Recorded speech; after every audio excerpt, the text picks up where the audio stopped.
welcome to this week's episode of the Popcorn Wind Down. I'm Eddie. And I'm Tammy.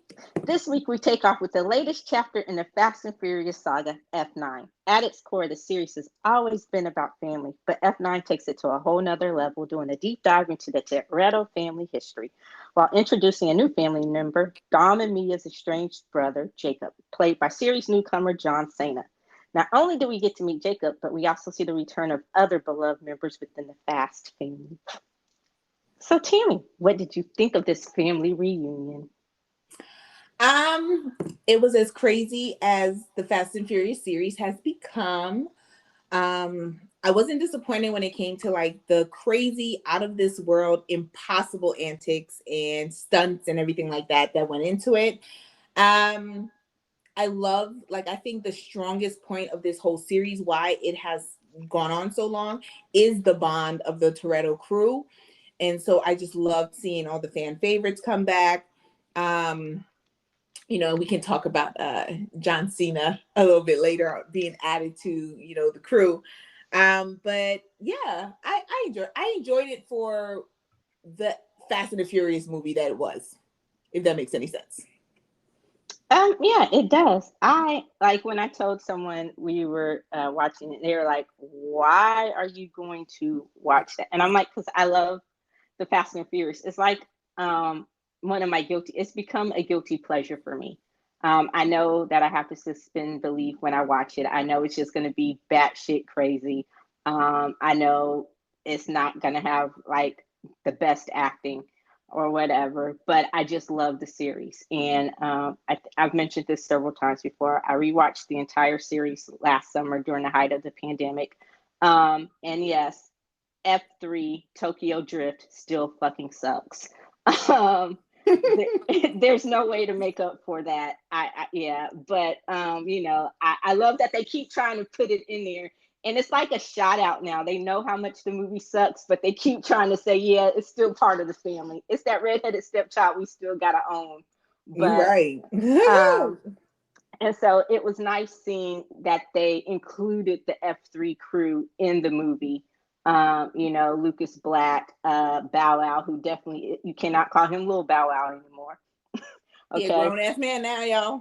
And the other dude, I forgot, but who's also on one of my favorite shows, Warrior. So I do like the way that they keep trying to incorporate, or they bring back the family, and they tie all of the series together. A lot of times in sequels, they won't do that. They'll just keep the main character or main characters and then have them go on to something different. And it's very rare that they revisit, but it's like, with the exception of The Rock, once part of the Fast family, always part of the Fast family, and that's just because we know about the feud between The Rock and, dude, I'm having a brain fart now, Vin Diesel, sorry. So, who was your favorite return in the movie besides Han, which we will talk about? No, you can't say besides Han, because I was going to say, isn't it obvious? It's Han. Okay. I love Sung Kang. I love him. He's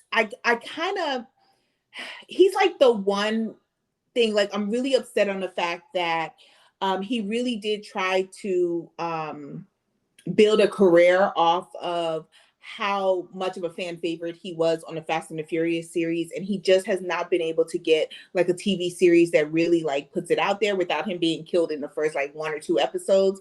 And the one show that he did have, I watched. It was like he was FBI or something like that, and it just didn't survive. So it kind of upsets me, but I love the fact that Han was coming back. I was okay. Like the storyline of how he came back was even accepted. It was acceptable on how he came back. It was accepted on the fact of like how he got his adopted daughter, Elle, like his whole storyline, like I loved it. Like I wasn't like, oh, come on now, for real. Like, no, like I was so happy when Han came back and they showed him actually coming back rather than it being like a flashback or something like that they would do to kind of trick us into thinking he was there. No, he was he's actually in the movie, y'all. So For anyone out there who's a huge fan of Han, like, yes, he is there. He's back, and you are going to love him just as much in this movie as you did in previous movies. Yeah, I was going to say lesser characters who came back first, but yeah, who's a lesser character that came back? We can talk about that in a minute. Yes, go ahead. Okay, but there are several, but I agree with you completely. Oh God, is hell about to? Lord forgive me. Is hell about to freeze over? Like, I'm agreeing with Why you. you gotta be like that, Eddie? Because it's rare. That means something's wrong. It's not even I agree with you, but it's just I agree. But it's Han though. Like, it's Han. And so I'm with you. At first, I thought, okay, are they going to do the okey doke and try to pull the wool over our eyes and do a flashback? And I was like, they better not. That would be such a cheap shot. But they didn't. And the way and then after that, I was like, okay, how are they going to make this possible? Because it is the Fast and the Furious. You've come to know that you have to suspend belief sometimes when watching the movies, or a lot of times when watching the movies, and some of the plot holes in the plot line. So it's like, okay, but given this situation, it was probably one of the most plausible explanations within this series. Like, it made perfect and complete sense about how they brought him back. And like you said, even how he ended up with his quote unquote adopted daughter. That made it was like really one of the most plausible stories they've ever told in the Fast and the Furious, given the whole where the series, given where it's gone to now. They're pretty much like international super spies. So it made total and complete sense. So I am glad to see him back, and I agree with you again. Gosh, what is happening to us?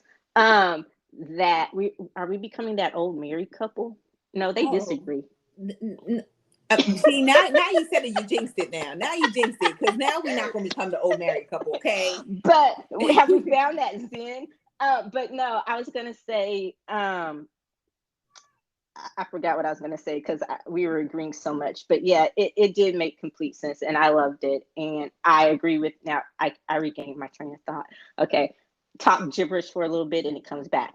But I agree with you. I think that he has gotten a short stick as an actor outside of the series, because he really is a good actor, and he really is one of the fan favorites in the movie. And so he might be the glue that kind of holds the family together. I don't know, we'll see. But what did you think about Charlize Theron's return as Cypher? Oh, that's my girl, yo. Like, she can do no wrong. Like, every time I see her, I was like, she gonna kick ass, and she gonna make me cheer for her, even though I shouldn't cheer for her. Yeah. I love her as Cypher. Like, I love her in the role of Cypher. And Cypher was so slick from beginning to end. Like, how she ended up persuading Otto to let her out and to betray Jacob, but she did it so slick and smooth, right? And she was like, guess who's back? And I'm like, I know, go ahead, boo, do your thing. Because you're gonna fail anyway, but but no, I love Charlize Theron as Cypher, but here's who I loved even more.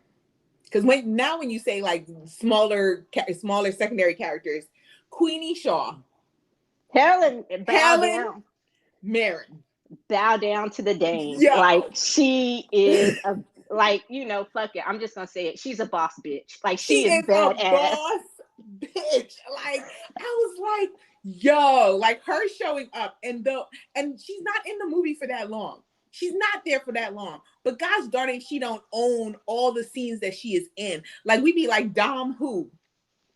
Like, nobody care about Dom at that moment. It's all about Queenie Shaw. And I will say that I feel the whole Shaw family is like that. Like, I think that all of them have had that movie presence where you focus on them when they were in the Fast and the Furious series, going from Luke Evans. It's Luke Evans, right? That was his name? Mm-hmm. Going from Luke Evans to your boy Jason Statham.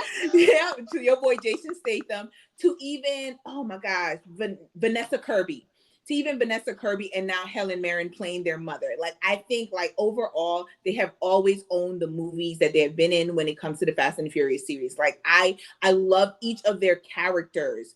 Kind of a little bit sad that they haven't found a moment to bring back Luke Evans. I don't know if maybe that's scheduling or whatever. I would love to see Luke Evans come back into the whole movie sphere, as well as Vanessa Kirby's character coming onto Fast and Furious, because your feud is with The Rock, not with the other two. But yes, but I love Helen Mirren. Like, I feel like her name should be Helen fucking Mirren. Like it's just like Thank she's you. a queen. Or Helen Boss Bitch Mirren or Yo, something, for real. She's a queen. I loved her. Yeah, and what makes it even better is that she wanted, like, I think, when did she come in? We met her during 6 or 7. Oh, 6. 6. We met her during 6. She wanted the role. Like, she was a huge fan of the series, and when they heard that, how big of a fan she was, and they were like, yeah, we've got to find a role for her, and just her being who she is, she was like, yeah. And so this was the first time we actually got to see her drive, quote unquote, drive and behind the wheel, and it was amazing. And you can tell who trained her kids. Yeah, I love her, and I love her character. And Luke Evans, we got him at the end of 7, I think, too, just a little bit once they broke him out of Supermax or whatever. So he's probably back in hiding now. But, it was cute when she asked Dom, she said, so which one of my boys did you come for now? Or who did, are you coming to find one of my kids? Like, she just knows. So I love that. And of course, Jason Statham, which has me scared because at the end, he makes a little bit of a cameo. And we know that there's some issues, some bad blood between him and Han, 2 of my favorites, that needs to be settled. And I'm kind of scared of what justice for Han looks like. Like, does it mean that my boy gets killed off? Because, please not. Like, come on now. Like, and I loved him in the Hobbs and Shaw. Like, and I think Vanessa Kirby's character was more of a Hobbs and Shaw. So if they continue, which I think they are going to continue on that series, I'm for that, because I actually enjoyed Hobbs and Shaw more than I thought I would. And, again, it's The Rock, Jason Statham. You're not expecting out of this world acting, but it was great action, and Idris Elba was in there. So plug to Hobbs and Shaw if you have not seen it yet. So, and like I said, we already talked about the F3 crew making their bumbling comeback, but it was cute. Speaking of the F3 crew and suspending belief, what did you think about how they got launched into space? It was stupid. It was stupid, but it made sense. Like, and I guess that's the thing I was looking for. Like, because when I heard this is the one where they go to space, and I'm like, how the hell are they going to work that out? Yes, it's stupid, but in the world of the Fast and the Furious, it made complete sense once you suspended your belief, of a car being launched into space. But they picked the perfect 2 to do it, Tyrese's character and Ludacris's character. Fez, and I call them Fez and Tez, but Roman and Taj. Hey, it's me. I'm horrible with names, but that's so now why I call them Fez and Tez. But yeah, so I thought, yeah, it's stupid, but it made sense given what they were trying to accomplish in the movie. So I guess for the Fast and Furious, this one made a lot of sense. I mean, yes, because they just went as crazy as they possibly could, and it gets crazier and crazier every single movie. But like, I think like my whole mindset of that is the crazier it becomes, the less interested I am, because it just completely like breaks belief on the things that are going on now. Like, I'm just like, whoa, like, who are your stunt people? Because that is amazing, and yet. Okay, like, it's just so much energy that goes into this. So yes, I mean, it's very Fast and Furious on how they ended up in space, but I was just like, oh Lord Jesus, like, where you going next? Where you going next? You want to go to a whole nother universe? You want to go to a whole nother planet? Like what we doing next now, y'all? Well, like, we in space. God forbid Vin Diesel gets his way, because he wants to do a fucking musical. And I'm not there for that. I love the Fast and the Furious, but I draw the line at a musical. I don't know if you've ever heard Vin Diesel sing. Like he released 2 singles last year. I don't know if I sent you those singles, but they You did are. not, and you better not. Oh, I didn't share that joy with you. What was I thinking? I'm gonna do that. Like as soon as we finish, I with the next message you get from me is I'm gonna go somewhere and find those lovely singles. Yeah, it's not good. So definitely no to the Fast and the Furious going the musical route, just because we all know how I feel about musicals, and that would not be a good look or sound for this storied franchise. Um, so what did you think about the addition of John Cena as a middle brother who acted like a middle child, Jacob Toretto? Was he the middle child or was he the youngest? No, he's the middle child. It was He's the Dom, Jacob, okay. and Mia. Okay. So we had a conversation about this where I was just like, okay, so how are they going to explain how the same people that made Dom and Mia also made John Cena? Okay, because John Cena, there ain't no question about him being a white man. Okay, at least like Dom and Mia, like they look ambiguous. Okay, and also knowing their background, like I know there's more to it than them just being white. um so I like the role that he played. I think the role that he played was really good. I think bringing that drama of having the brother Jacob Toretto come and just kind of finding out the whole backstory of how they ended up having a rift between him and his older brother, how he just lost contact with his family. I love that whole storyline, and that's one thing that Fast and the Furious does very, very well, is talking about that bond and the meaning of family, because they do throw that word out a lot, and they really do truly show like what it means to be family, to be their family, family that they chose rather than family that they're born into as well. So I like that. Yeah, I'm happy with the fact that they explained how John Cena is the middle child and he the only one that looks the way that he looks. um I don't think that he would honestly be their brother if it was a realistic thing, but no, I love the storyline. If I can, it's the disbelief of Fast and the Furious. So if I take out the disbelief of that whole thing and him having the same parents as them, I love the storyline. I like the drama that came about, the family drama of his backstory and everything like that, and how he became who he is, and how he always wanted to get up to his big brother and never could. And then ultimately, flip sides at the end when he was betrayed.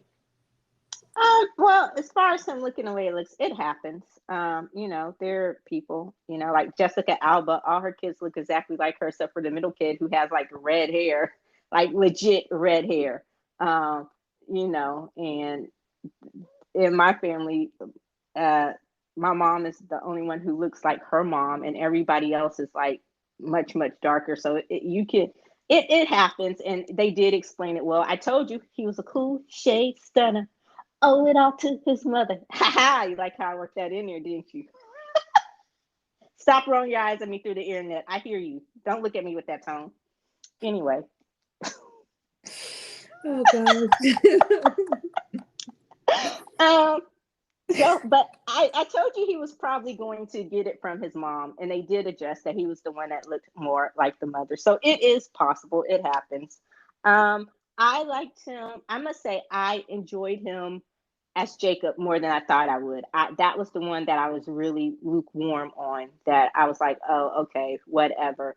But I actually enjoyed his story. I love the backstory on the Toretto family. I love that we got to see Dom as he was younger, and the guy that they found to play their younger counterparts were great. I thought the young Dom, he was amazing, really, really good, and so we finally find out what Dom did to give him why he ended up in jail, why he ended up with that felony, Yep. and how he kind of takes us back to where we meet him um, in the first movie, in the first Fast and the Furious, in the OG, the original one. We see why Dominique Toretto is who he is in a sense.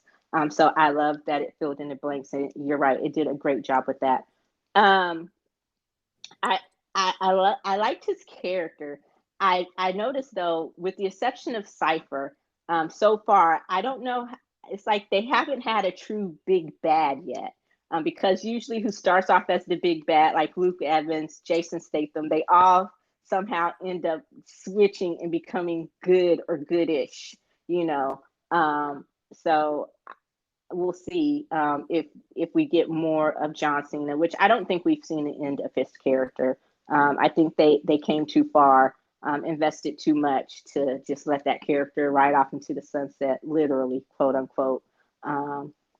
But we'll see what happens with that. So talking about that, I guess we should get into. We'll go ahead. What do you think they should do with Paul Walker's character? Kill him off. You think Kill it's him time? off.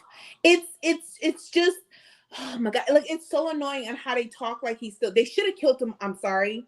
I know this may be an unpopular opinion, but I think people only think that they were right in keeping him alive because of how loved he was. All right. Like, Paul Walker was a beloved person, and his character was so loved as well. But I think honestly that when he ended up dying, it was a great thing when they used his brothers in order to, like, fill in the blanks for certain scenes that he just had not been able to record, because he just died too early. But the next movie, they should have killed him off.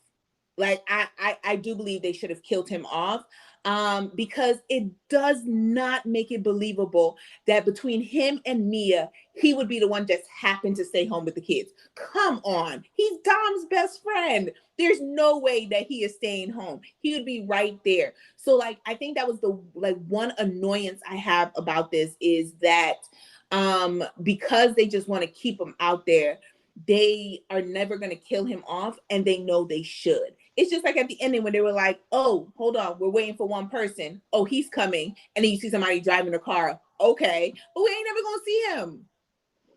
Thank goodness there's only 2 more movies left, though. Yeah, and I have to. Gosh, what is happening today? I'm gonna agree with you, but I'm gonna disagree with you. I agree that they need to let the character go. I understand why they didn't do it in 7. They shouldn't have done it in 7. I think 8 was probably a little bit too close to 7. But 9 would have been a great time, especially towards the end. I think it could have brought, when he never showed up, I think that could have opened the door to 10.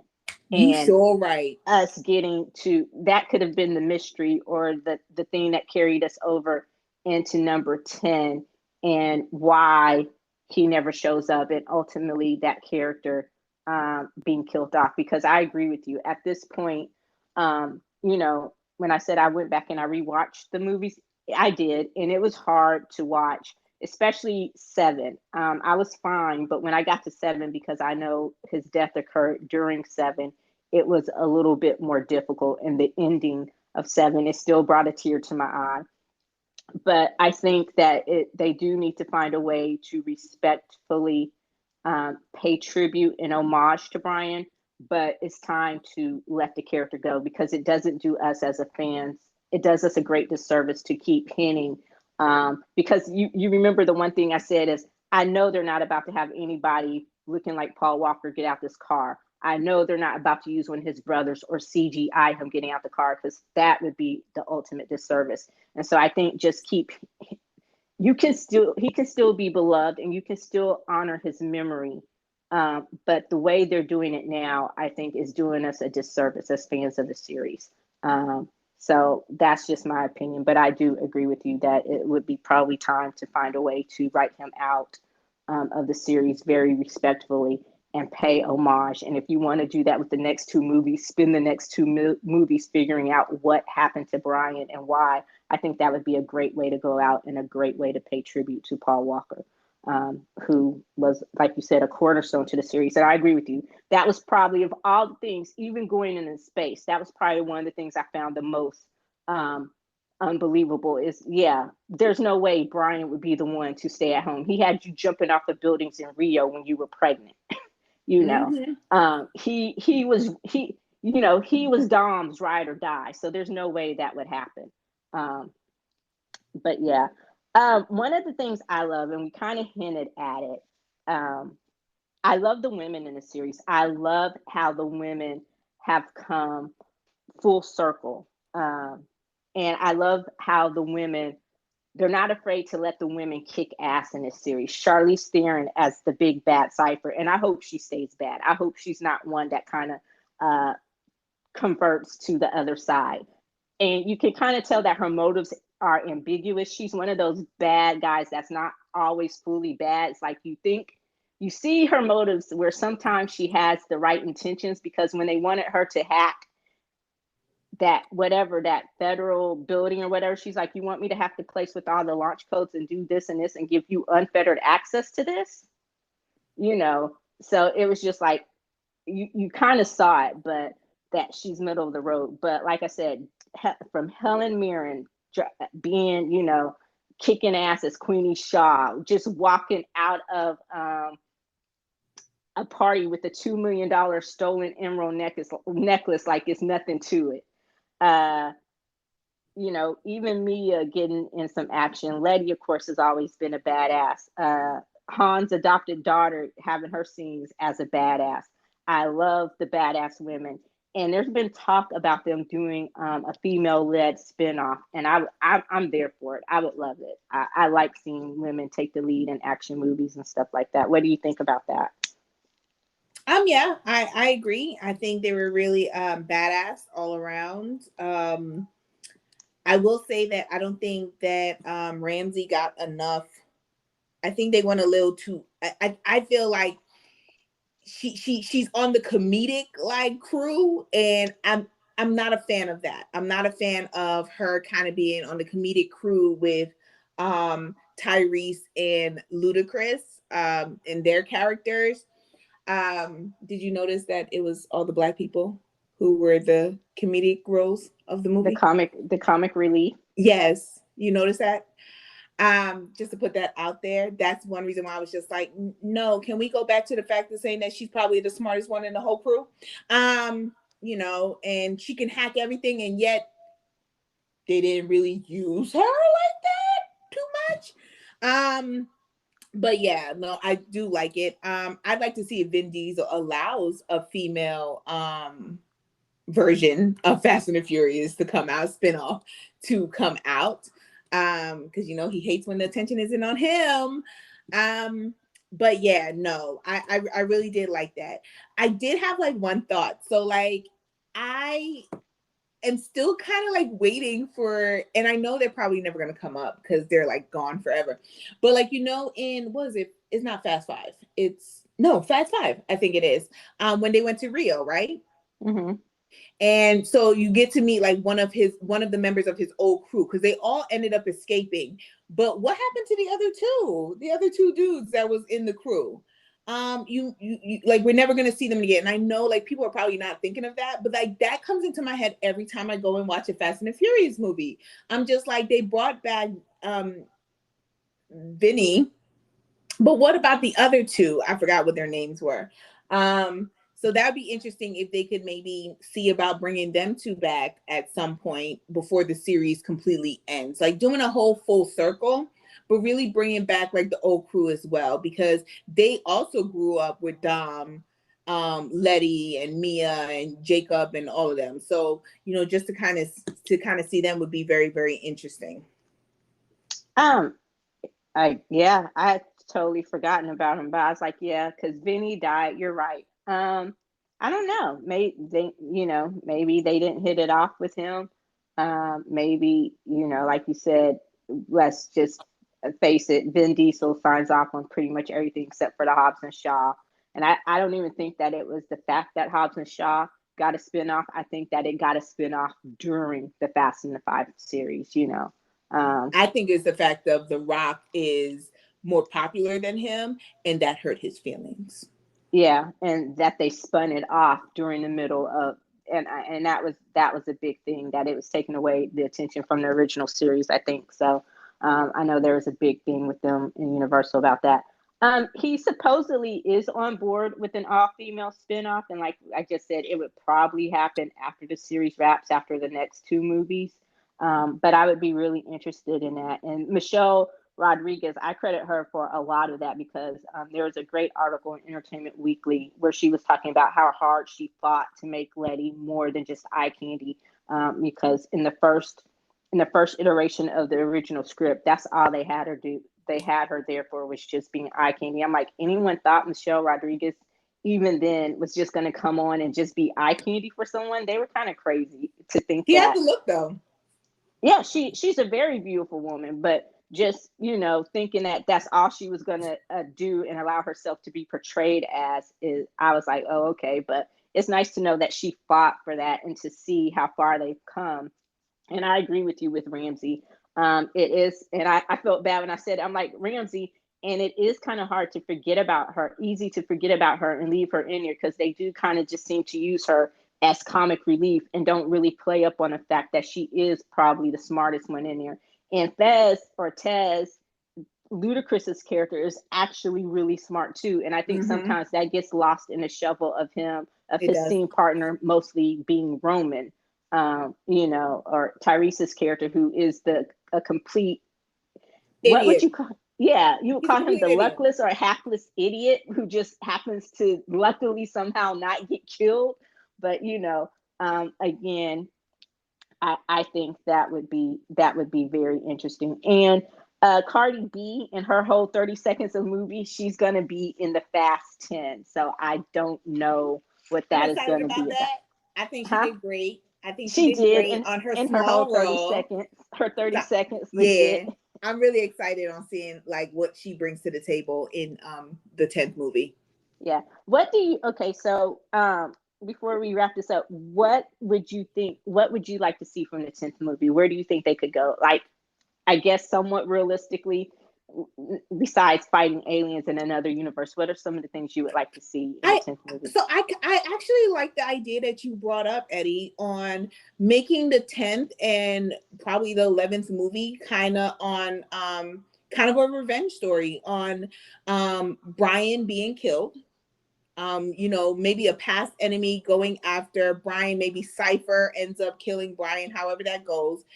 Brian ends up being killed, and it's kind of getting back at the person who kills Brian, kind of thing. And then moving on from there with them coming together in the 11th movie and just doing a final stint before, they really do retire.